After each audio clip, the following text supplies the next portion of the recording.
ಫೌಂಡೇಶನಲ್ಲಿ entry ಕೊಟ್ಟಿದ ತಕ್ಷಣ ಏನೋ ಒಂದು ಬೋಧನೆ ಮಾಡೋದಕ್ಕೆ ಕಲ್ತ್ಕೊಂಡು ಹೋಗ್ತಿದ್ದಾರೆ ನಮ್ಮ ಮಕ್ಕಳನ್ನ ಅಂದ್ಕೊಂಡ್ವಿ. ಆದರೆ ಅಲ್ಲಿ ಹೋಗಿದ ತಕ್ಷಣ ಅಲ್ಲಿರುವಂತಹ ಒಂದು ಮೆಟೀರಿಯಲ್ಸು, ಅವ್ರು ಮಾಡಿರುವಂತಹ ಒಂದು ಪ್ರಾಜೆಕ್ಟ್ಸನ್ನು ಇಲ್ಲಿ ನೋಡಿ ಏನೋ ಒಂದು ಅದ್ಭುತವಾದಂಥ ಒಂದು ಪ್ರಪಂಚಕ್ಕೆ ನಾವು ಬಂದಿದ್ದೀವಿ ಅಂತ ಒಂದು ಅನಿಸಿಕೆ ಆಯಿತು. ಇಲ್ಲಿ ಹೇಳುವುದಾದರೆ ಇದೊಂದು ಸಮಾಜ ವಿಜ್ಞಾನಕ್ಕಿರ್ಬೋದು, ವಿಜ್ಞಾನಕ್ಕಿರ್ಬೋದು, ಮ್ಯಾಥ್ಸ್ಗಿರ್ಬೋದು ತುಂಬ ಅದ್ಭುತವಾದಂಥ ಒಂದು ಮೆಟೀರಿಯಲ್ಸನ್ನು ಮಾಡಿ ಇಕ್ಕಿದ್ದಾರೆ.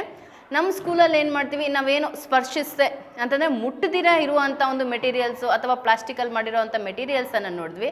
ಆದರೆ ಅಲ್ಲಿ ದೊಡ್ಡದಾದಂಥ ಒಂದು ಮೆಟೀರಿಯಲ್ಸನ್ನು ನೋಡಿ ಮುಟ್ಟಿ ತುಂಬ ಆನಂದವನ್ನು ಪಟ್ಟಿದ್ದೀವಿ. ಜೊತೆಗೆ ಅದನ್ನು ವಿಡಿಯೋ ಸಮೇತ ಮಾಡ್ಕೊಂಬಂದ್ಬಿಟ್ಟು ನಮ್ಮ ಒಂದು ತರಗತಿಗಳಲ್ಲಿ ಏನು ಮಾಡಿದ್ದೀವಿ, ಅದನ್ನು ಪ್ರಾಕ್ಟಿಕಲ್ ಆಗಿ ಮಕ್ಕಳನ್ನು ತೋರಿಸೋಣ ಅಂತಂದ್ಬಿಟ್ಟು ಅದನ್ನು ಯೂಸ್ ಮಾಡ್ಕೊಂಡು ಪಾಠ ಕೂಡ ಮಾಡ್ತಾಯಿದ್ದೀವಿ.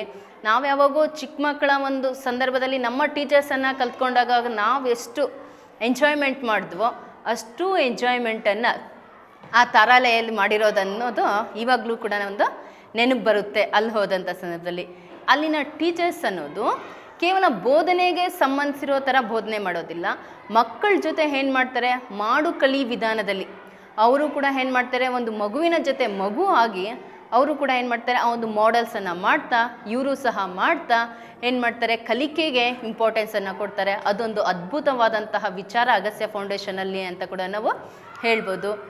ನಮ್ಮ ಒಂದು ಶಾಲೆಯಲ್ಲಿ ವಿಜ್ಞಾನ ಶಿಕ್ಷಕರಿಲ್ಲ, ಆದರೂ ಅವ್ರು ಏನು ಮಾಡ್ತಾಯಿದ್ದಾರೆ, ವೀಕ್ಲಿ 2 ಟೈಮ್ಸ್ ನಮ್ಮ ಒಂದು ಶಾಲೆಗೆ ಬಂದುಬಿಟ್ಟು ವಿಜ್ಞಾನಕ್ಕಿರ್ಬೋದು ಮತ್ತು ಗಣಿತಕ್ಕಿರ್ಬೋದು ಕೆಲವೊಂದು ಮಾಡೆಲ್ಸನ್ನು ಮಾಡಿ ನಮ್ಮ ಒಂದು ಬೋಧನೆಗಂತೂ ತುಂಬ ಸಹಾಯವನ್ನು ಮಾಡ್ತಿದ್ದಾರೆ ಅಂತ ಹೇಳಬಲ್ಲೆ.